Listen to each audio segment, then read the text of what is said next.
hello student এতিয়া মাত্ৰ তোমালোকৰ হাতত 3 মাহ বাকি আছে মেট্ৰিক পৰীক্ষাৰ বাবে মানে 90 দিন বাকি আছে এতিয়া এই 90 দিনত তোমালোকে যদিহে টাইম ওয়েস্ট নকৰি ভালকে পঢ়া তেতিয়াহে তোমালোকে বিচাৰা মতে ভাল এটা ৰিজাল্ট পাবা তোমালোকে ভাল এটা ৰিজাল্ট বিচাৰা কিন্তু এতিয়ালৈ কষ্ট নাই কৰা তেনেহলে নহব তো এতিয়া মাত্ৰ তোমালোকৰ হাতত মাত্ৰ 3 মাহ আছে এই 3 মাহ তোমালোকৰ নিজৰ বেছ দিয়া তেতিয়াহে তোমালোকে বিচাৰা মতে ৰিজাল্ট এটা পাবা ভিডিওটো আলোচনা কৰিম যে তোমালোকে 90 দিনত কেনেকৈ নিজৰ প্ৰিপাৰেচনবোৰ চলাই লৈ যাব লাগে যাতে নিজৰ বিচাৰা মতে এটা ৰিজাল্ট পোৱা তো ভিডিওটো এন্ডলৈ চাবা এই 3 মাহ যদি আমি ভালকে পঢ়ো তেনেহলে ভাল এটা ৰিজাল্ট কৰিব পাৰিম নে নাই এই কোৱেশ্চনটো বহুত ষ্টুডেন্টৰ আছে তোমালোকৰ এই কনফিউজটো আজি এই ভিডিওটো দূৰ কৰিবলৈ চেষ্টা কৰিম লগতে ষ্টাডি টিপছ শ্বেয়াৰ কৰিম তো ভিডিওটো সম্পূৰ্ণ চাবা ষ্টুডেন্টে এতিয়ালৈ ভালকে একো পঢ়ি হোৱা নাই আৰু এই 3 মাহ যদি আমি মন দি ভালকৈ পঢ়ো তেনেহলে 80 to 85% পাব পাৰিম নে সো 95% যদি তোমালোকে টাৰ্গেট ধৰিছা তেনেহলে সেইটো এটা কিন্তু বহুত টান আছে তে মই সঁচাটো ক'ব চেষ্টা কৰিম কিন্তু তোমালোকে যদি 80% ৰ টাৰ্গেট ধৰিছা তেনেহলে সেইটো কিন্তু ইমান টান নহয় 80 to 85% পাবলৈ হলে তোমালোকে কিন্তু এতিয়াৰ পৰা কোনো টাইম ওয়েস্ট নকৰিবলৈ ভালকে পঢ়িব লাগিব তোমালোকে জানা আমাৰ হাতত মাত্ৰ 3 মাহ বাকি আছে তো ভালকে পঢ়িব লাগিব এতিয়াৰ পৰা তো কিছুমানৰ 0% আৰু কিছুমানৰ 40% সিলেবাস কমপ্লিট হৈছে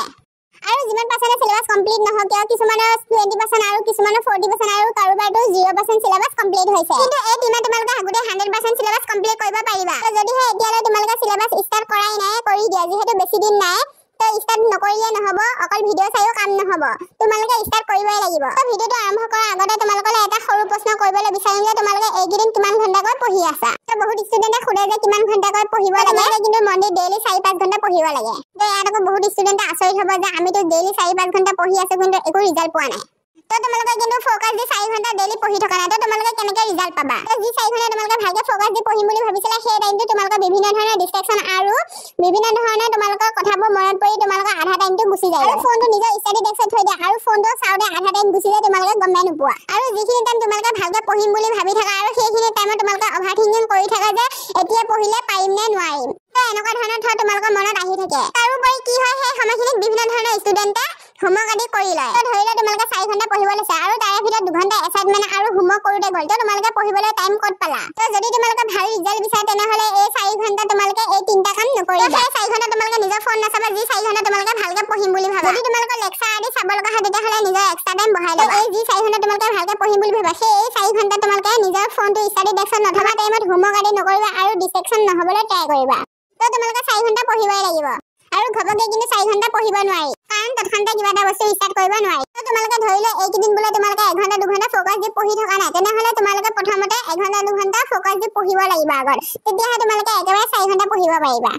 তো কেনেকৈ ষ্টাৰ্ট কৰিম প্ৰথম ধৰিলে তোমালোকে ডে 1 ত 2 ঘণ্টা পঢ়িলা তো নেক্সট তোমালোকে 2 ঘণ্টা 30 মিনিট পঢ়িলা তো এনেকৈ আমি আধা ঘণ্টা সদায় বঢ়াই লৈ যাম তো সোৱা 3 নম্বৰ দিনটো তোমালোকে 3 ঘণ্টা পঢ়ি দিলা যে তোমালোকে 3.5 ঘণ্টা পঢ়ি দিলা তো তেনেকৈ আমি সময় বঢ়াই যাম তো এটা সময় যদি আমি 4 ঘণ্টা পাই যাম তেনেহলে কিন্তু সেই 4 ঘণ্টাতে মেইনটেইন কৰি থাকিম মেইনটেইন ৰাখা প্ৰচেছটো কি হ'ব যেতিয়া আমাৰ ঘৰত আলহী আহি যায় বা লাইন গুচি যায় তো ধৰিলে আমি সেই সিচুৱেশ্যনটো 3 ঘণ্টা পঢ়িলো তো নেক্সট ডে আমি সেইখিনি কভাৰ কৰিবলৈ চেষ্টা কৰিম তো নেক্সট ডে আমি 5 ঘণ্টা পঢ়ি দিম লাগে কিন্তু সেই গেপটো আমি কভাৰ কৰিবলৈ চেষ্টা কৰিম তো তেনেকুৱা আপছ এণ্ড ডাউন হৈ থাকিব কিন্তু আমি ফিক্স টাইমত পঢ়িবলৈ চেষ্টা কৰিম মই তোমালোকক এইটোৱে ক'ম যে তোমালোকে ভাল নম্বৰ পাবলৈ হ'লে 10-12 ঘণ্টা পঢ়িব নালাগে ভালকে 5 ঘণ্টা পঢ়িলে হ'ল কিন্তু মোবাইল নোচোৱাকে বা ডিস্ট্ৰাকশন নোহোৱাকে 12 ঘণ্টা নপঢ়িলেও হ'ব যদি 5 ঘণ্টা ফোকাস দি পঢ়া কিন্তু তোমালোকে হোমৱৰ্ক আদি বেলেগ টাইমত কৰিবা পঢ়া টাইমত নকৰিবা এই 3 মাহ তোমালোকে ভালকে পঢ়া নিশ্চয় 85% পাবলৈ সক্ষম হ'বা আমাৰ এই চেনেলটো তোমালোকে সাবস্ক্ৰাইব কৰি ৰাখিবা আমি যিমান পাৰো তোমালোকক এনেকুৱাকৈ গাইডেন্স দি যাম আৰু লগতে নোটছবোৰ তোমালোকক সোনকালে প্ৰভাইড কৰিব চেষ্টা কৰিম